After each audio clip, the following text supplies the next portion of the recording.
Alright, so today I want to show how to remove a Honda cylinder and how to find the key code on the lock.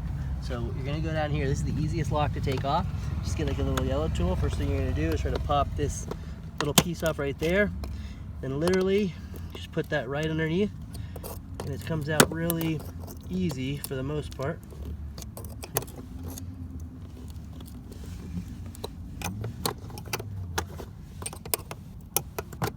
Oh, this one's not going to come out. Let me, I gotta kind of get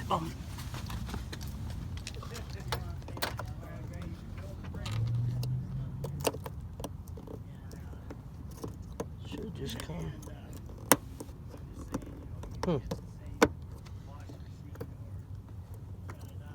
Normally they come out really easily.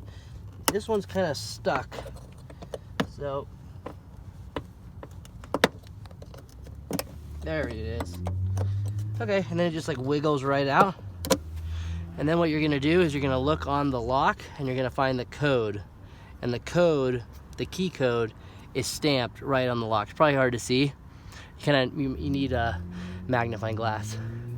And the code's right there, and if you have a laser machine, then you can just cut it by the code to make the key.